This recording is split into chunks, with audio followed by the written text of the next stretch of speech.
Hai semuanya, bertemu lagi dengan kelompok 6 yang akan membahas tentang tumbuhan berspora. Kenalin yuk, kelompok 6 terdiri dari Sierra Putri Ramadhani NIM 012, Adila Maulana Rifki NIM 024, Anissa Noviani NIM 027, dan Aski Safa Salsabila NIM 049. Selamat menyaksikan, semangat belajar! Langsung saja kita masuk ke pengertian lumut. Lumut adalah tumbuhan yang tidak memiliki akar dan daun sejati, namun dia tetap bisa menyerap hara serta melakukan fotosintesis. Yang berikutnya adalah struktur tumbuhan lumut. Ada kolumera, yaitu jaringan yang tidak dapat terlibat dalam pembentukan spora, kemudian batang atau seta, kemudian apofisis, yaitu jaringan yang dapat diperlebar pada bagian ujung dan dapat dilengkapi dengan kotak spora pada transisinya. Selanjutnya ada vaginula, yaitu akar yang ditutupi sisa dinding archegonium. Kemudian ada calyptra atau cup, yaitu jaringan yang berasal dari sebuah dinding archegonium yang menjadi kotak spora. Yang berikutnya adalah ciri-ciri umum tumbuhan lumut. Nah, yang pertama, tumbuhan lumut ini memiliki banyak sel, bentuk tubuhnya pipih, dan melekat pada substrat dengan ketinggian 2 cm sampai 20 cm. Dinding sel pada tumbuhan lumut terbentuk dari selulosa dan tidak memiliki jaringan yang diperkuat oleh lignin, seperti halnya pada jaringan penguat pada tumbuhan tingkat tinggi.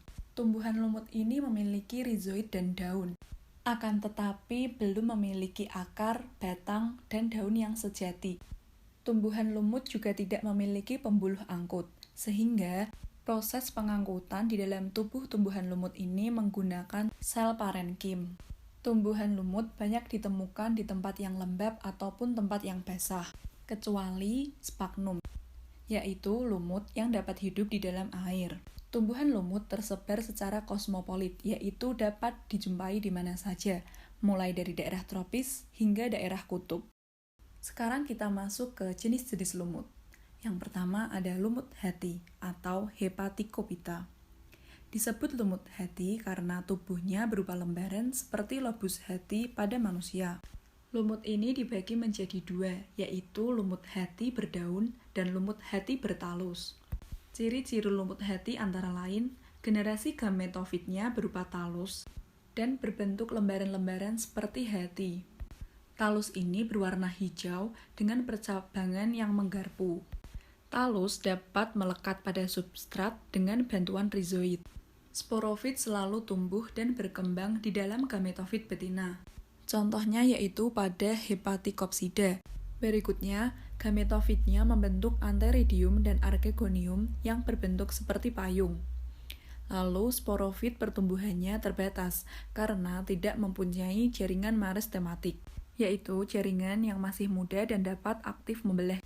Berkembang biak secara generatif dengan oogami dan secara vegetatif dengan fragmentasi, tunas, dan kuncum eram.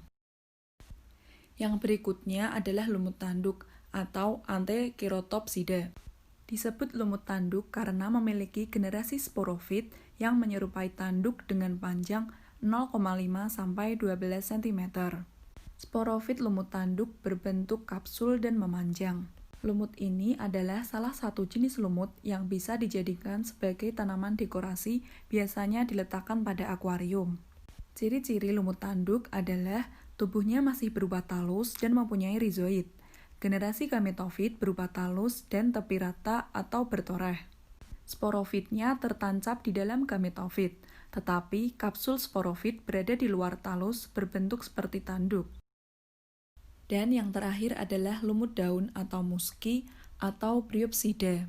Lumut daun ini disebut juga lumut sejati karena bentuknya menyerupai tumbuhan tingkat tinggi, yaitu memiliki akar rizoid, batang, dan daun yang sederhana. Daun berukuran kecil ini tersebar di sepanjang batangnya. Adapun ciri-ciri lumut daun antara lain gametofit tumbuh tegak atau merayap berkembang dari protonema. Mempunyai daun, batang, dan rizoid multiseluler yang sederhana. Daun hanya terdiri dari satu lapis sel dengan rusuk tengah, tersusun spiral atau melingkari batang. Archegonium membentuk calyptra yang menempel di atas kapsul. Kapsul bagian bawah bersifat fotosintetik dan mempunyai stomata. Seta atau batang bertambah panjang secara perlahan selama perkembangan kapsul, biasanya berwarna dan lebih kuat. Lumut daun banyak ditemukan tumbuh di permukaan tanah, bebatuan, tembok, hingga kulit kayu. Hidupnya berkelompok menyerupai hambaran tebal mirip beludru. Tumbuhan lumut reproduksi dilakukan dalam metagenesis atau pergiliran keturunan, yang mana ada keturunan yang sporofit atau penghasil spora dan juga gametofit atau penghasil sel gamet. Yang mana sporofit ini merupakan organisme yang dapat bereproduksi secara aseksual, dan juga gametofit ini organisme yang bereproduksi secara seksual. Pada reproduksi lumut ini mula-mula kita misalkan pada lumut yang kita lihat sehari-hari, yang mana lumut itu adalah organisme yang kita lihat sehari-hari merupakan fase gametofit atau fase gametofit yang mana dapat menghasilkan gamet, spermatozoa, dan juga ovum. Nah, pada tumbuhan lumut ini menghasilkan yang jantan adalah archegonium yang menghasilkan spermatozoa, dan yang betina adalah archegonium yang dapat menghasilkan ovum. Nah, kemudian dari kedua ini terbentuklah zigot diploid, yang mana zigot diploid ini berkembang menjadi embrio, kemudian dia akan menjadi embrio ini merupakan organisme sporofit, yang mana dia menghasilkan kotak spora atau sporangium, yang mana dari sporangium ini terdapat sel induk dari spora, yang mana akan menghasilkan spora, yang spora ini akan berkembang menjadi protonema atau lumut muda, yang lumut muda ini ketika dia tumbuh dia akan menjadi lumut dewasa atau lumut yang bersifat gametofit yang kita lihat sehari-hari. Jadi seperti itu. Peranan menguntungkan dari lumut. Di antara peranan menguntungkan dari lumut yaitu dalam bidang ekologi. Lumut yang hidup di atas bebatuan lama-lama kelamaan akan menyebabkan batu hancur menjadi tanah karena rizotnya dapat menembus permukaan bebatuan tersebut. Selanjutnya, secara bertahap akan membentuk tanah yang baru sebagai tempat untuk tumbuh tanaman lainnya. Karena inilah lumut disebut sebagai vegetasi perintis. Lumut yang hidup di hutan-hutan atau di atas permukaan tanah dapat mencegah erosi, mengurangi bahaya banjir, dan mampu menyerap air, sehingga dapat menyediakan air pada musim kemarau. Lumut yang sudah mati pun dapat dimanfaatkan menjadi penambat zat organik dalam tanah, sehingga tanah tersebut akan menjadi subur dan cocok untuk tumbuhan lainnya. Kemudian peranan lumut sebagai ornamen. Lumut sering juga digunakan untuk pertamanan dan rumah kaca. Kemudian berbagai jenis lumut sudah dapat dimanfaatkan sebagai obat-obatan, misalnya markantia sebagai obat penyakit hati dan sphagnum sebagai bahan pengganti kapas dan sumber bahan bakar. Selanjutnya adalah peranan lumut yang merugikan. Lumut kadang tumbuh di tempat yang tidak diinginkan oleh manusia, misalnya di tembok-tembok yang lembab sehingga bisa merusak tembok bangunan. Pengertian tumbuhan paku. Tumbuhan paku atau paku-pakuan atau pakis-pakisan adalah sekelompok tumbuhan dengan sistem pembuluh sejati atau disebut Rhaseophyta, tetapi tidak pernah menghasilkan biji untuk reproduksi seksualnya. Tumbuhan ini melepaskan spora sebagai alat penyebar luasan, dan perbanyakannya menyerupai kelompok organisme seperti lumut dan fungi. Selanjutnya yaitu ciri-ciri tumbuhan paku. Tumbuhan paku ini dapat berupa pohon, semak, epifit, tumbuhan merambat, atau bahkan mengapung di air, hidrofit, dan juga dapat seperti rimpang yang menjalar di tanah. Kemudian sudah memiliki akar, batang, dan daun yang sejati, artinya akar, batang, dan daun itu sudah dapat dibedakan menggunakan indera penglihatan.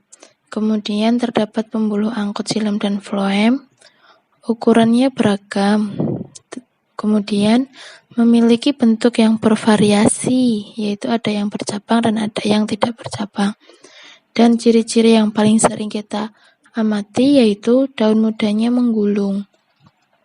Selanjutnya, cara hidup tanaman paku dapat secara epifit atau sporofit.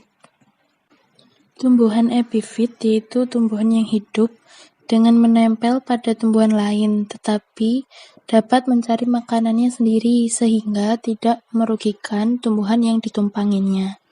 Sedangkan sapofit yaitu tumbuhan yang tidak memiliki zat hijau daun dan hidup pada makhluk hidup yang telah mati, sehingga mendapatkan makanan berupa bahan organik dari organisme yang telah mati atau membusuk. Kemudian ada jenis tumbuhan paku. Di sini ada beberapa subdivisi dari tumbuhan paku. Yang pertama yaitu subdivisi Psilopsida atau dapat disebut juga sebagai paku purba. Paku purba ini merupakan tumbuhan paku yang sederhana dan mempunyai susunan yang cukup sederhana, hanya berupa ranting yang bercabang-cabang. Terdapat bulu-bulu halus yang menyelimuti, memiliki akar serabut yang halus, yang berfungsi sebagai perekat pada tumbuhan lain. Contoh dari subdivisi Psilopsida ini yaitu Psilotum nudum. Kemudian yaitu subdivisi Lycopsida. Subdivisi ini merupakan tumbuhan paku heterospora yang menghasilkan dua jenis spora yaitu mikrospora dan makrospora. Tumbuhan ini biasanya disebut sebagai paku kawat atau paku rambut karena memiliki daun yang sangat kecil.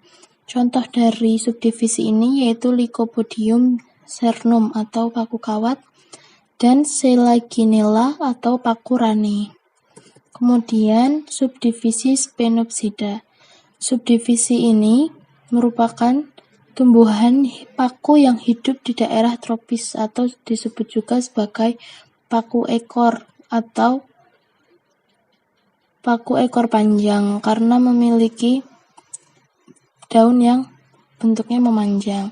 Contoh dari subdivisi ini yaitu Equisetum palustre. Kemudian pada slide selanjutnya yaitu ada subdivisi Steropsida dan makrofil. Yang terakhir terdapat subdivisi Pteropsida. Subdivisi ini merupakan tumbuhan paku sejati yang dapat disebut sebagai tumbuhan pakis. Dapat hidup di daerah tropis dan subtropis, memiliki daun yang lumayan lebar jika dibandingkan dengan tumbuhan paku yang lain. Contoh dari subdivisi ini yaitu Suplir atau Adiantum cuneatum, Semanggi atau Marsilea crenata, dan Asplenium nidus atau paku sarang kuda. Reproduksi pada tumbuhan paku ini terjadi adanya metagenesis atau pergiliran antar generasi, yang mana generasi gametofit dan juga generasi sporofit. Generasi gametofit ini dihasilkan oleh reproduksi aseksual dengan spora, yang mana spora ini dihasilkan oleh pembelahan sel induk spora yang terjadi dalam sporangium. Spora tersebut yang jantan menjadi protalium jantan dan yang betina jadi protalium betina. Lalu yang jantan itu akan menjadi antheridium dan yang betina adalah archegonium, yang mana antheridium ini menghasilkan spermatozoid dan archegonium menghasilkan ovum sehingga terbentuklah zigot diploid, yang mana menghasilkan tumbuhan paku yang biasa kita lihat saat ini, yang mana tumbuhan paku itu bersifat sebagai sporofit atau menghasil spora. Nah, tumbuhan paku itu menghasilkan sporofil, yang mana sporofil ini dapat menghasilkan sporangium dan akan menghasilkan spora, yang mana spora ini dapat kembali tumbuh menjadi protalium, archegonium, dan seterusnya. Jadi seperti itu reproduksi tumbuhan paku secara metagenesis atau pergiliran keturunan. Tanaman paku memiliki banyak manfaat bagi kehidupan manusia, namun ada pula yang merugikan. Pteridophyta yang manfaat antara lain sebagai berikut. Yang pertama, peran menguntungkan paku.